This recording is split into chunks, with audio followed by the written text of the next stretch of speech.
करमचंद गांधी। इसमें मेरे वीडियो में एक आपको खासियत मिलेगी कि गांधी जी की 4 पीढ़ी कोई नहीं बता सकता, लेकिन इधर अपन देखिए, हर उत्तम कर्म में मोहन, हरचंद का लड़का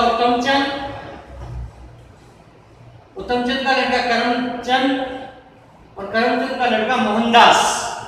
हर उत्तम कर्म में मोहन। इस प्रकार महात्मा गांधी की 4 पीढ़ियां। मोहनदास के पिताजी का नाम करमचंद और करमचंद के पिता का नाम उत्तमचंद के पिता का नाम हरचंद। तो इस प्रकार 4 पीढ़ी अपन याद कर सकते हैं। बालक मोहनदास का जन्म 2 अक्टूबर 1869 में काठियावाड़ के पोरबंदर में यानी कि गुजरात में हुआ। करमचंद और पुतलीबाई के घर जन्मे इस बालक मोहनदास के बाल्यकाल में ही कुछ इस प्रकार पोषण और उसका संरक्षण हुआ कि कालांतर में वो न केवल सत्य का पुतला बल्कि सत्य की प्रतिमूर्ति के रूप में जाना जाता है। इसके पिता पहले पोरबंदर फिर राजकोट के दीवान थे और इसकी मां धर्मपरायण महिला थी। अशिक्षित होने के बावजूद भी धर्मपरायण महिला होने के कारण कई प्रकार के जो संस्कार है वो आपको पुतलीबाई के जीवन परिचय में देखने को मिल सकते। पुतलीबाई और करमचंद के घर जन्मा मोहनदास अपने पिता की 4थी पत्नी का सबसे छोटा पुत्र था और बाल्यकाल की इसकी जो पढ़ाई है वो भी पहले पोरबंदर फिर राजकोट, क्योंकि इसके पिता पहले पोरबंदर में फिर राजकोट में दीवान होते हैं, ठीक उसी प्रकार उनका अध्ययन होता है। 1883 मात्र 14 वर्ष की आयु का होता है तब मोहनदास का विवाह कस्तूरबाई से हो जाता है। ये भी बहुत धार्मिक प्रवृत्ति की संस्कार युक्त महिला थी। इसके माँ बाप और पत्नी और अन्य धार्मिक परिवेश के कारण इसके जो संस्कार है वो भी ठीक उसी प्रकार पुष्पित और पल्लवित होते हैं। बाल्यकाल में श्रवण और हरिश्चंद्र का जो नाटक है वो स्कूल की शनिवार की सभा में होता है, उससे इसका जीवन है वो परिवर्तित हो जाता है। श्रवण किस प्रकार अपनी मां की आज्ञाकारिता, पिता की आज्ञाकारिता का पुत्र होता है, हरिश्चंद्र किस प्रकार की विकट समस्या और परिस्थितियों के बावजूद भी सत्य के प्रति अडिग रहता है। बालक मोहनदास में भी इसी प्रकार के गुणों का है वो प्रतिस्थापना होती है। 1887 में 1887 में 10वीं पास करता है और उसके बाद में यह भावनगर की सामलदास महाविद्यालय में प्रवेश लेता है, लेकिन प्रथम वर्ष में ही बीच में ही पढ़ाई छोड़ करके इंग्लैंड चला गया। इंग्लैंड उस समय भेजना अनुचित माना जाता था, क्योंकि समुद्र पार की यात्रा यदि कोई करते हैं तो असंगत और अनुचित मानी जाती है। लेकिन जैन साधु बहचत जी के समक्ष इसकी मां उसे 3 प्रतिज्ञाएं दिलाती है कि विदेश में रहते हुए मांस को, मदिरा को और पर स्त्री को नहीं छूए। तीनों ही प्रतिज्ञाओं का वो बालक वहां बैरिस्ट्री की पढ़ाई करते हुए अच्छी तरह से पालन करता है। पाश्चात्य चकाचौंध से निश्चित रूप से वो प्रभावित होता है। वो इसी प्रकार के कपड़े भी पहनता है, डिस्को के क्लबों में भी जाता है, लेकिन वो अपनी उन 3 प्रतिज्ञाओं को किसी भी परिस्थिति में नहीं छोड़ता है और पाश्चात्य चकाचौंध के रंगारंग में जब वो ढल जाता है, थोड़े समय के लिए ढलता है, लेकिन वहां पर वो रहते हुए अपने आप को श्रीमद् भागवत गीता जो उसकी आध्यात्मिक माता थी उसका स्मरण करता है। स्मरण करते हुए वो कहता है कि मैं कभी भी विषाद की परिस्थिति में होता हूं तो उस श्रीमद् भागवत गीता का कोई भी एक श्लोक पढ़ लेता हूं तो मेरा वो विषाद है उल्लास में परिवर्तित हो जाता है।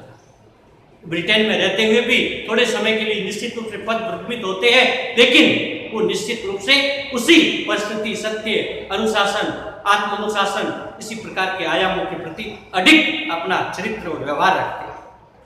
1891 में वो बैरिस्ट्री की पढ़ाई करके वापस आते हैं, यहाँ थोड़ा बहुत प्रयास करते हैं, लेकिन उनकी बैरिस्ट्री या वकालत के वो यहाँ पर नहीं चलते, क्योंकि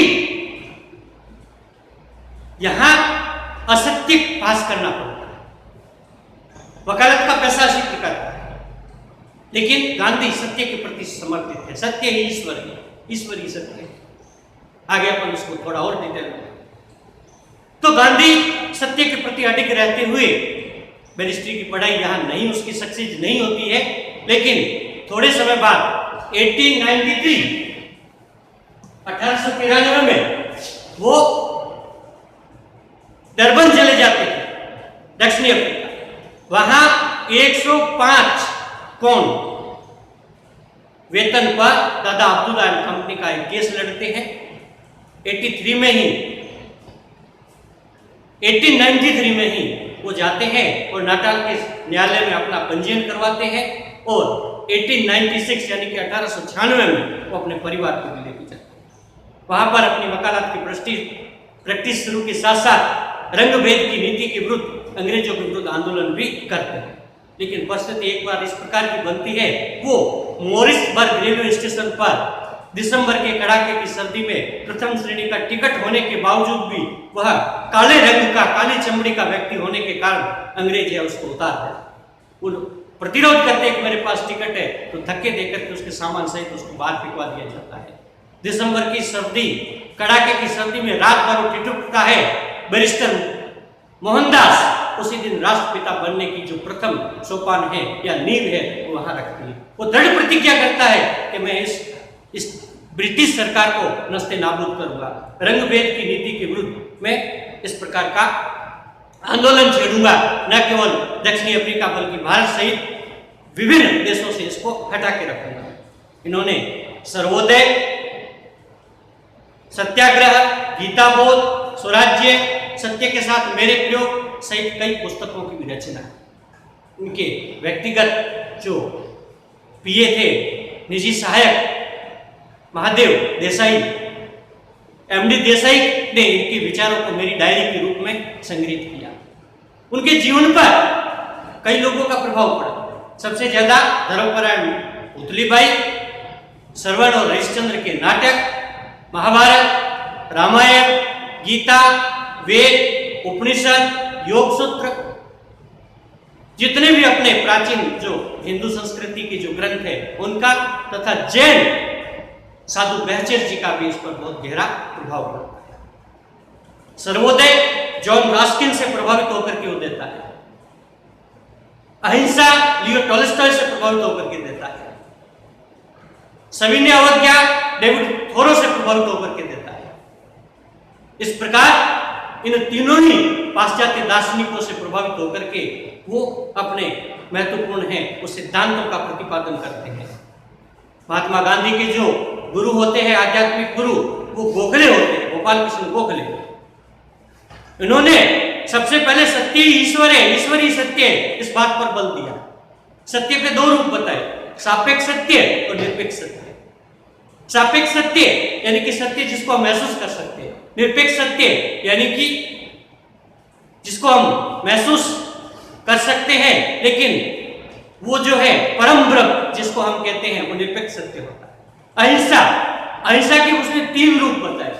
अहिंसा के भी 3 रूप, वीर की अहिंसा, निर्बल की अहिंसा, कायर की अहिंसा।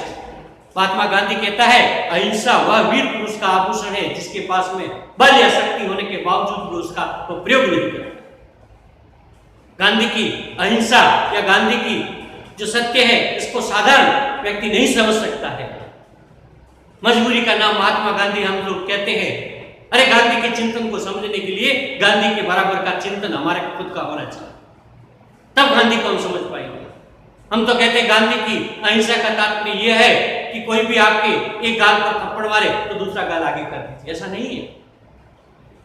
मित्रों, गांधी की अहिंसा वह वीर पुरुष का आभूषण है जिसके पास बल और शक्ति होने के बावजूद भी उसका प्रयोग नहीं करता है, बल्कि सामने वाले का हृदय परिवर्तित करता है और सत्य के मार्ग पे लेके आता है। वो सत्य की अहिंसा, निर्बल की अहिंसा, कायर की अहिंसा।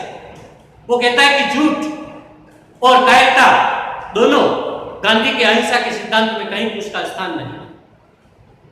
गांधी कहता है कि सत्य के प्रति आग्रह रहना चाहिए। वो सत्याग्रह के सिद्धांत के माध्यम से इस बात को समझाने की चेष्टा करता है कि सत्य के प्रति हर समय आग्रह रहना चाहिए। सविनय अवज्ञा, हड़ताल, भूख हड़ताल, अनशन, कर्मिक अनशन, आमरण अनशन, उपवास, ऐसे कई हैं, कर्मिक आंदोलन, सबसे अंतिम है हिजरत। हिजरत का तात्पर्य क्या है? गांधी कहता है कि सत्याग्रही का हृदय परिवर्तित नहीं होता है तो आप उसके सामने हिंसा नहीं करोगे। गांधी के दर्शन में हिंसा का कोई स्थान नहीं है। गांधी कहता है आप उस स्थान को छोड़ दो, दूसरे स्थान पे चले जाओ, लेकिन अहिंसा जो को छोड़ते हुए हिंसा का सहारा मत लो। उन्होंने 1923 में लीमड़ी में और 1929 में वल्लभगढ़ और जूनागढ़ में, विठलगढ़ में हिजरत का प्रयोग किया। यानी कि उस अपने अनुयायियों के साथ उस स्थान को छोड़ के चले गए। उन्होंने कई प्रकार की पत्र पत्रिकाएं, इंडियन ओपिनियन, यंग इंडिया, नवजीवन, हरिजन, इस प्रकार की पत्र पत्रिकाओं का भी संपादन किया। गांधी ने जन जागृति करते हुए, गांधी का एक बहुत बड़ा युग चलता था जिसको गांधी युग कहा जाता है। कांग्रेस में राष्ट्रीय आंदोलन का जो युग है उसको गांधी युग कहा जाता है। वो सामान्य बात नहीं थी, बहुत असामान्य बात थी। पूरे भारत के लोग उस हाड़मास के पुतले के पीछे लग गए, जिसके पास में न तो कोई तोपखाना था, कुछ भी नहीं था।